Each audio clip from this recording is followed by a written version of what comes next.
Hello and welcome back. I want to kind of get you started for this week. We're going to try to jump into the discussion board early because when we wait till late in the week to do the discussion board, we just don't have sufficient time to really discuss. Things that would happen in the course of an hour in a class take days because people approach it at their own time. So this past week we've looked at kind of what is plausible, kind of trying to get you to look at your own biases. Are miracles possible? Are there spirits? Are there demons? Is there a God? If you think any or all of that is rather silly or foolish, you need to realize that that's going to affect your way of reading and thinking about what people from these various faith positions say. So if we want to practice kind of an intellectual hospitality, we need to evaluate our own biases, recognize that they're there. You don't have to change your beliefs to do this. You just need to recognize them and try to be as fair as possible as you read what others say and try to understand how they see the world and how they understand it. That said, this week as we move forward, we're going to look at what is religion, and I asked you early on to give me a definition of religion. A lot of students, when I ask this, they find suddenly that they're kind of at a loss. It's one of those things that you think you know how to define it. Oftentimes I'll get this sentence from multiple students. I always thought I knew what religion was until I tried to define it, right? So if that's the case, that's okay, but don't stop there.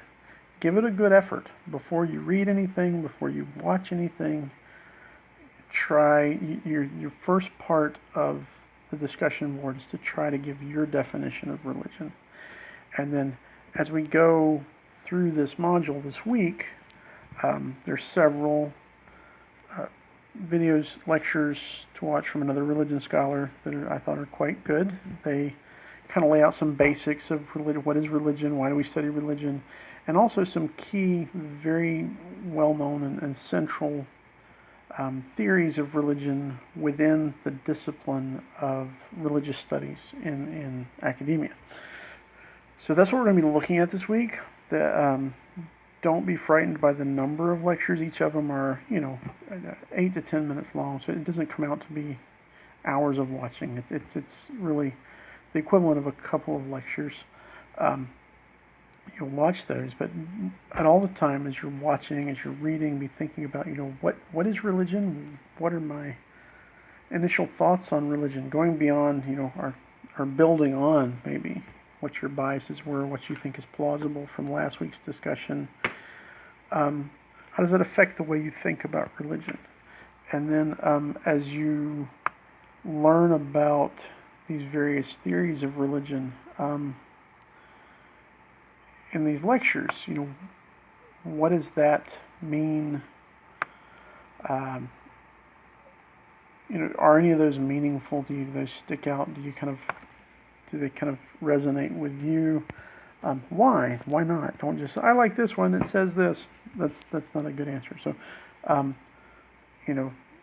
I like Clifford Geertz's definition of religion when he says this, because this, and I think this, and it relates to my views and my understanding, my practice, whatever. That I'm looking more for that type of answer. Go into detail, delve into it. Not all in one post. Obviously, your first post is going to be your definition of religion. Has nothing to do with watching anything. It's before you watch, before you read. What is religion? That's what we're going to be looking at. And you may find it a little more complex than you originally thought. So good luck, and we'll talk about it in the discussion board.